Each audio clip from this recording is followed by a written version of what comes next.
Election time, volatility. We're not predicting. We're being prepared. Yeah. We'll take advantage when we can take advantage. But taking advantage is not like buying at a perfect point in time and trying to time the market. That's disaster.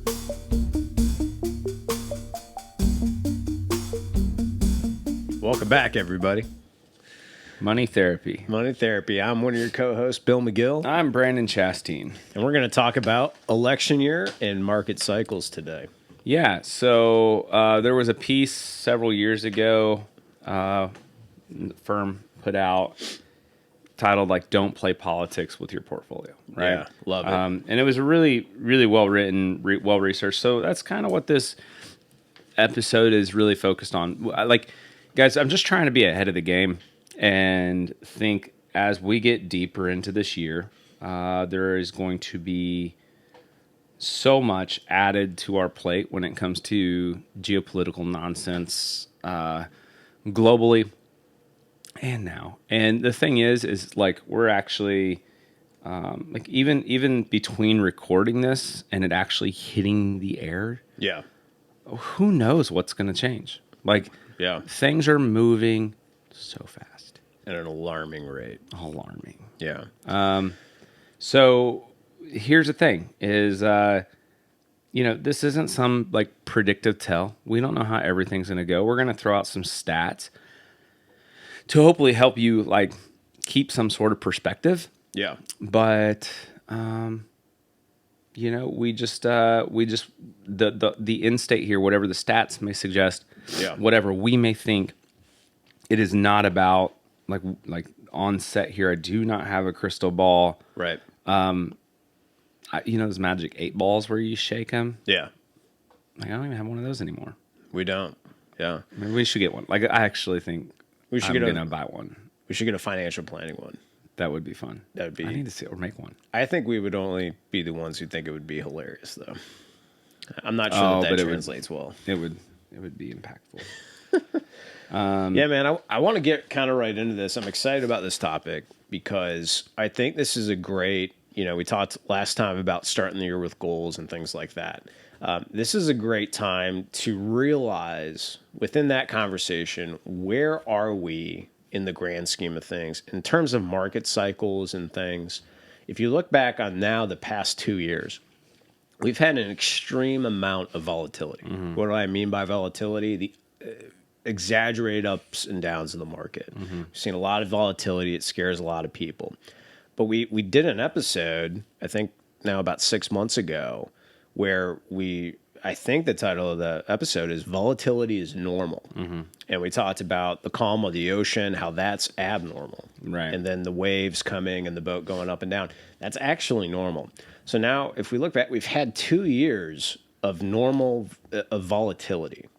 And we've heard everything on the news and from all the pundits and everything saying that, this is just because things aren't going smoothly, that must mean something's wrong.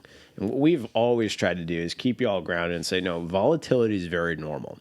And one of the points of this episode is in a presidential election year, it's typically volatile because the market doesn't necessarily know what's going to happen, if parties are going to change hands, what's going to happen in the House and the Senate. And we're here to say, pretty much everybody needs to chill out. Yeah. Right. I mean, it's a normal thing, and we're going to hit you with the stats here in a second, but this happens every 4 years, and the market's still done what it's done over the course of time. Yeah. I tell people all the time, the proof is in the pudding. Like, the market doesn't care who is president. Right. The market just likes to know who is going to be president. Yes. So as we go into these statistics, typically, in spite of volatility, election years are generally positive. Yeah. Because the markets have 4 years of anticipated policy. Yeah. Right. So this year we'll see some maybe whipsawing between like, what might policy look like? Is it going to, where's the focus going to be? So you might get some ups and downs, some ebbs and flows. The uncertain markets don't like the big investors don't like uncertainty. Yeah. But as we start to get a clearer picture and then we definitively know who is going to be president, usually that's good for the market. So here's a few statistics. Yeah. Can I say something just real quick? No. No? Sure. Go, Shutting go me ahead. down. I just want to emphasize, remember this volatility, okay, within that same thought. No matter who becomes president next, whether it's, DeSantis, Trump, Biden, whoever, I don't care. Whoever it is, if we suddenly go into a market cycle where we're actually back into a bear market or even a down market, whether we go in recession, I want you to remember that this volatility is normal. So if things start going really, really well again, don't forget about this time period that we've been in. And when that happens in the future again, be able to look back on these days and go, okay, this is how it's supposed to be. You can't see my recording screen. Yeah. I don't know what button I pushed or something in this software, Yeah. but fireworks just went off on screen. On my face specifically? like just in the whole screen. That was kind of funny. I don't know. I didn't know we had that capability. I have no idea if it was a word you said or what, but okay. Well, I'll just say Biden gets elected. No fireworks. Nothing. No Trump fireworks. gets elected. No fireworks. All right. Well, that wasn't it. What then. about 4th of July? No. I don't know. Maybe it's not AI. Anyway. We'll move on. All right. Over the past 23 election years. Yeah. So 23 every 4 years. This is almost 100 years of data. Yeah. Right. But we're focusing on the 23 years when elections happen. The S&P's average return has been approximately 6.1%. Yeah. In the green. S&P average. Yeah. Remarkably, the S&P 500 has been positive in 19 of those 23 elections. So only 4 times in our 100 years, Yeah. roughly, So a little over 80%. has the market ever been negative. Only 4 out of 23. Yeah. I mean, a little over 80% that it's positive. Yeah. So All right. Another one. that's amazing. When there's a change of party representation. Yeah. So one president replaces another, not even party. This is just if one president if we get a new president. Yeah. Right. The S&P is actually even in a higher, it's a 7.2% return. And that dates back to 1945, the average 7.2% since 1945. So Yeah. in years, so if Biden gets reelected, then you're looking at an average probability of like a 6.2% return, Sure. or 6.1. And if somebody else is our new president, then it's Yeah. actually higher. Sure. So there's that. Yeah. And then we can also look at markets, the resilience even during major geopolitical events. So think back to how you felt in 2008. Yeah. Okay. There was so much uncertainty. Now, I know people are listening and thinking like this time it's different. Like there's a lot going on. But there was a lot, if things felt really uncertain going into the 2008 election, right? Things felt very uncertain. So, into the, this is 2007 into 2008. And once we had a political change in 2008, take the 2008 election, so much going on with the financial crisis and everything out, the S&P post-election rallied 24% that year. So I think, and that's important to understand because it's like, okay, well, where are we going to go with all this stuff going on in the Middle East? Where are we going with all this stuff going on in Russia, Ukraine? Where are we going with like China, Taiwan? Where are we going with all this, and this? And there's so many questions about like U.S. debt and GDP and interest rates and, the value of the dollar. And it's just like, there's so much. Yeah.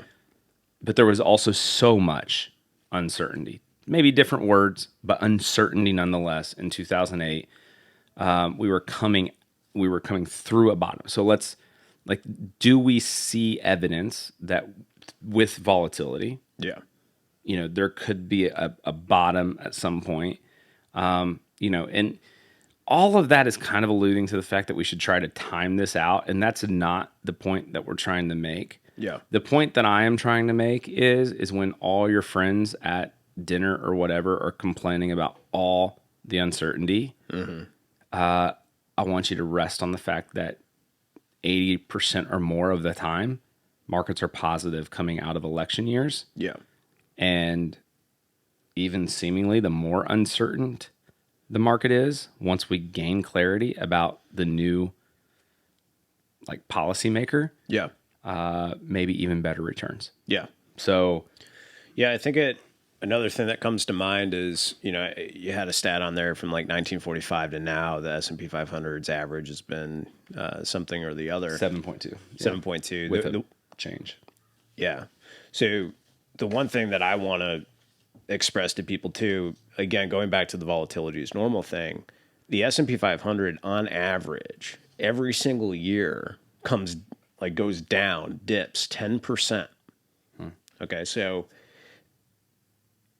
if whoever gets elected, the market comes down 10%, that could be normal. Yeah. Oh, you're saying like just intra-year. Intra-year, during the average year of the S&P, we'll have a 10% dip. Yeah. But the average is still a positive return. So that volatility is normal. We could be going into a recession, but it could also be normal. So, going back to that 80% figure we had. Yeah. I think that it's really important just to understand. Well, here's one other thing too that, just because I like unity. I like us to come together and realize we're not all crazy left and crazy right people out there. Absolutely. I think a lot, there's a huge amount of our population that are just in the middle, not being loud and just living life. Yeah. There was a stat, and I don't have this stat written down, so it's going to be an estimate based on what I remember. But there was a stat on market returns differentiated by when a Republican became president versus when a Democrat became president. Yeah. Both of them were positive, and the difference was less than 1% difference. Yeah. So if, for example, and actually Democrats, if a Democrat gets in office, the average return in those years was 0.5% higher. Yeah. And so, but we're talking about 6.8 versus 6.3. Markets don't care. Right. They just want to know. They want to know who is the policy setter and what's the policy going to be. Sure. The important thing that I think, again, the takeaway that I'm trying to stress is this. Keep your feet on the ground. Yes. Stay focused on the bigger picture. Yep. And undoubtedly, you can start looking ahead this year and expect volatility.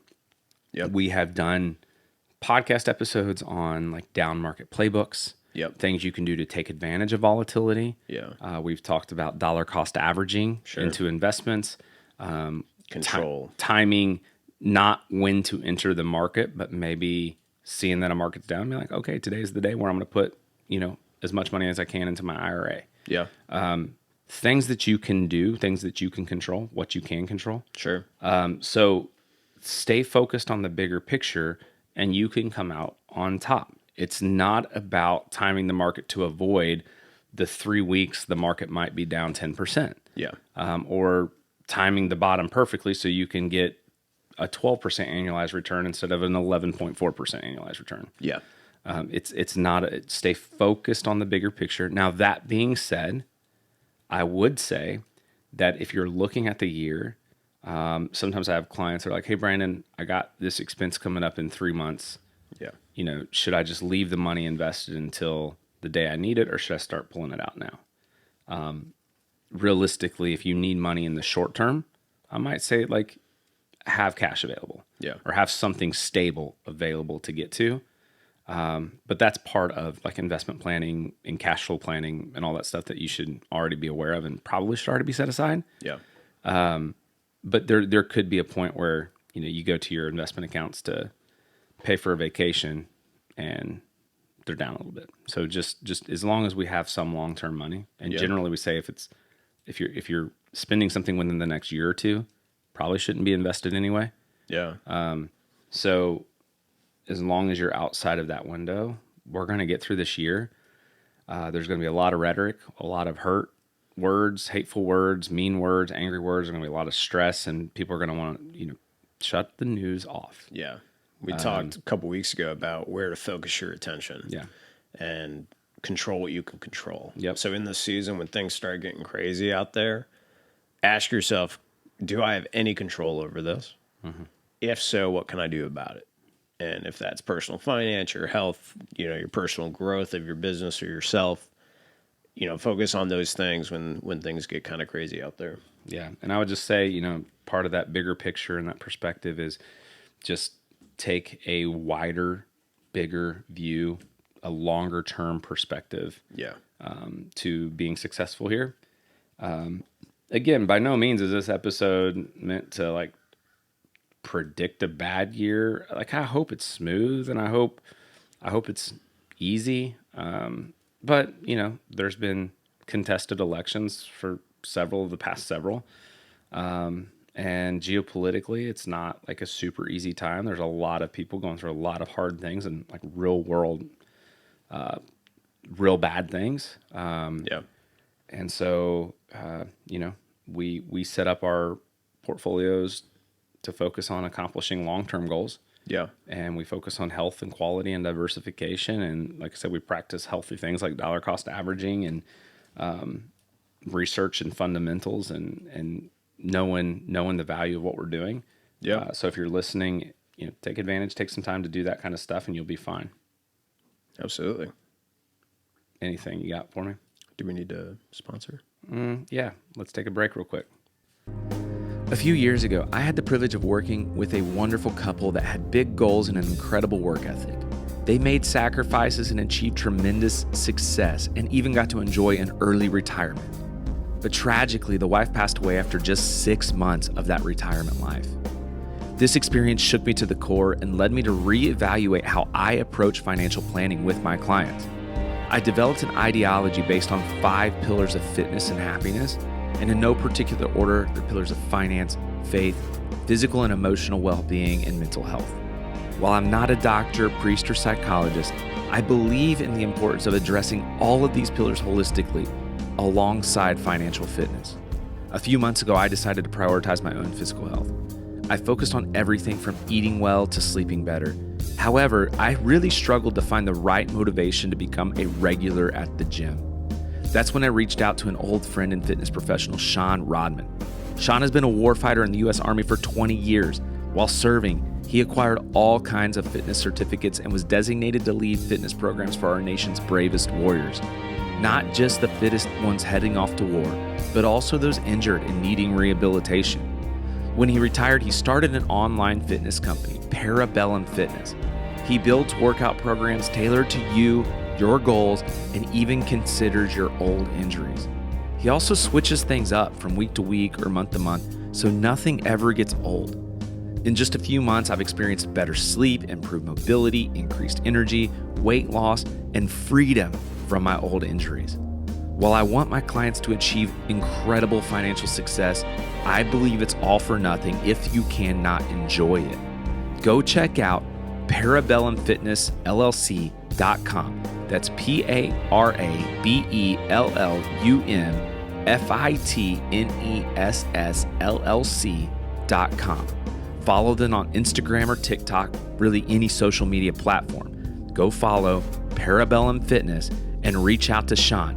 Set up your first month of programming, mention Money Therapy, and get 25% off. Let's not lose sight of all 5 pillars.